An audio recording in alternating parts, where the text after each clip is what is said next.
In this video, I'm going to show you how to read a JSON with multiple records. So basically it's going to be an array. So we're going to copy this and we're going to use this as the base. So when you have a JSON and you have multiple records, you're going to use the square brackets. That means this is going to be an array of JSON objects. Then we're going to paste the data. You can see we have one and we have the information. Right here I'm going to add a comma. So we're going to create another one. So let's add this an ID. It's going to be 2. I'm going to change the name. Right here I'm going to use Mary. And it's going to be the same company. And the job is going to be designer, something like this. Then we're going to add another one, comma right here. Paste. And this ID is going to be number 3. The name is going to be Alexa. And finally, the job is going to be app developer. So notice that we have these commas in each property.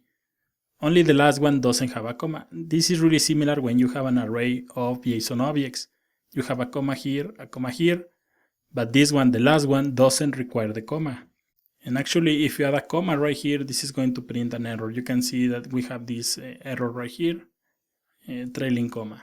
So we can save this, close this, and now you can see in the index.html, we have this button to fire the employees. And then we have this ID called employees. So we're going to open this file, copy this and paste. In this case, we're going to change this to button 2.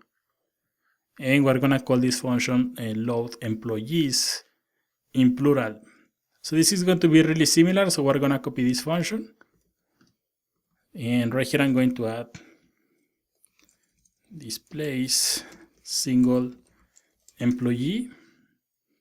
And this one is going to display all the employees. So paste this and we're going to change the name of the function, copy this name and change right here. So here on the top we have a function that is going to print a single employee. This one is going to print multiple employees. The steps are going to be the same. We need to create the object. We need to open the connection. We need to execute the function. And we need to send a request. Basically, this is the same. Here we're going to change the name of the file. It's going to be employees in plural. Then I'm going to cut this template and remove everything from here. You can see that we have this employees, so we're going to change this to employees, and I'm going to console.log this result. Console log employees in plural. So save this and click on the second button. You can see that this is returning an array with 3 different objects. So if you want to print this similar to this, we need to write a for each statement. So we're going to remove this. And this is what we are going to do. We're going to add a new variable called output. And this is going to be a single string. Then we're going to add employees that for each like this, and then we're gonna execute a function. In this case, employees is plural. Here we're gonna pass this as singular,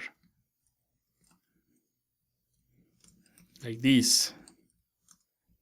Then we're gonna grab this output and we're gonna add output and we're gonna concatenate. So it's going to be output plus equals and template or string literals, and we're gonna paste this code from the previous example. Semicolon right here. And this is going to create 3 different unordered lists with the information for each employee. And finally, if you open the project, we have this div with the ID employees. So right here, after everything is done, we're gonna document dot get element by ID. We're gonna pass employees inner HTML, and it's going to be equals to the output. So save this, click on the second button, and now you can see we had 3 different records. If you click on employee, now you can see we have 1 record. So the most important thing here is to remember how you can create a JSON. You have to use the curly braces and a key and a value grab with double quotes. This is going to be important. If you have multiple records, you have to add the square bracket, so this is going to be an array. And if you try to iterate between a single object, it's going to be like this. If you try to iterate in an array of JSON objects, you have to use while, do while, for each, or any of these functions, and you have to access each of the properties that you want to print individually, and you are going to be fine. So in the next video, we're going to see how you can use AJAX and display and REST API.